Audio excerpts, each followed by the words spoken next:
Pero mga bima crafters diyan, no, abeshi, mga sesi. Ito naman pala, nag-layout naman tayo ng thank you card para sa ating mug tumbler. So ayan, inumpisahan ko na siya mag-layout dito sa may Photoshop. Ayan, nanaragyan ko siya ng pangalan. So, ito suggest na kumbaga. So ayan na, niyan Jollibee talaga yung paran yan. O pap, ganun. Ayan, inisa-isa pa siya. Pinapalitan ng pangalan siya, save ko lang muna bago po yan i-print sa my Microsoft Word. So, ayan, bali-anim yan na thank you card kasi yung iba na ano po na nagnawa ko niya. So, ayan, kaya pipaste ko na yan dyan sa may Microsoft Words. Ayan, hanap-hanap pati sa mga fights ko po sa banda yan. So, ayan na, binabaliktad, manipitad po yan siya. So, ito, printing na siya.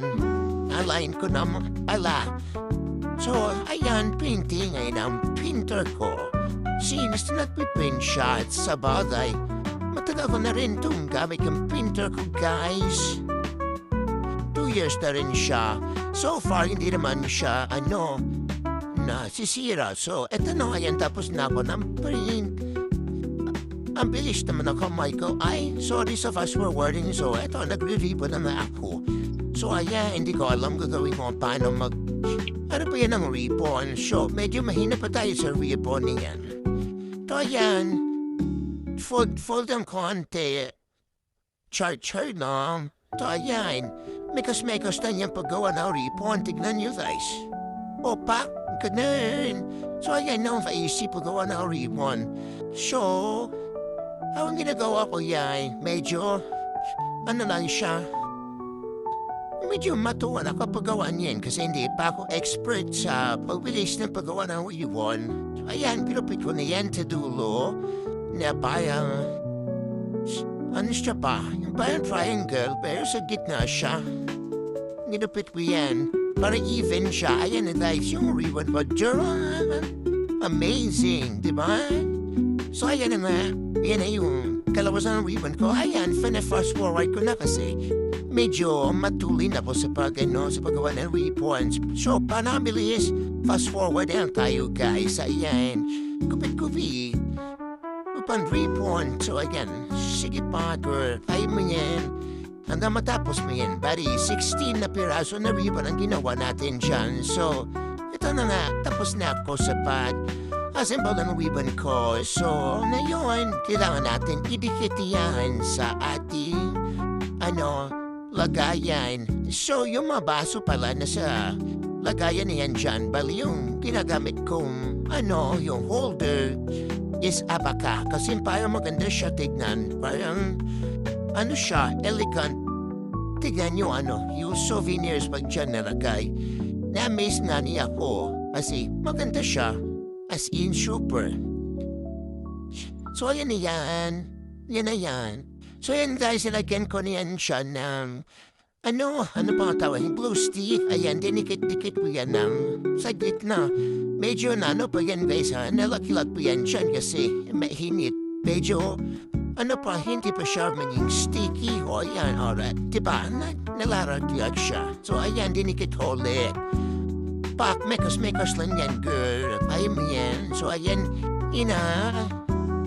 assemble ko na maayos. So, ayan, dikit na siya, girl. Okay na. So, ayan na nga.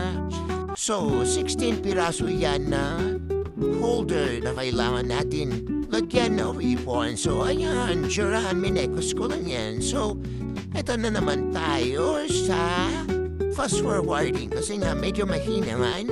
Medyo matagal to guys. So, fast forward lang tayo para mabilis, di ba? Kasi pag matagal tayo sa paggawa ng video, ay nako, abutin tayo ng buwan taon makatapos niyan. So ayan, malapit na yan matapos, maubos. So ayan, dikit na lahat guys. O tignan nyo, ang ganda diba? Pa, mekos lang yan guys. Diba? Ang ganda diba? So ayan na. Matapos natin lagay ng ribbon, so idikit naman natin yung name. So tinitignan ko yan bawat loob ng holder. Kasi doon ang nakalagay yung mga nakatangalan na mga nino at nino. So ayan, tinikit ko naman siya. So, Sino ayan si Ninan siya yun, ono. So ayan guys, minawa ko naman siya na fast forward kasi mabawal na tayo sa paggawa nito. So ayan, kailangan natin double check talaga yung sa loob ng mag-holder natin kasi palit naman pag hindi natin ito kasi baka mali yung ibibigyan natin na souvenir. So ayan guys, final layouts. So, ayan, maganda na yung tignan yung souvenirs na nakalatay sa abaka holder. So ito naman, ayan, pack. Minekos-mekos ko lang yan guys. Pack. Yours. So thank you sa So bye-bye sa aking mini-vlog. Thank you for watching guys. Hope you like, follow, and shares. Thank you. Thank you guys until the next video again.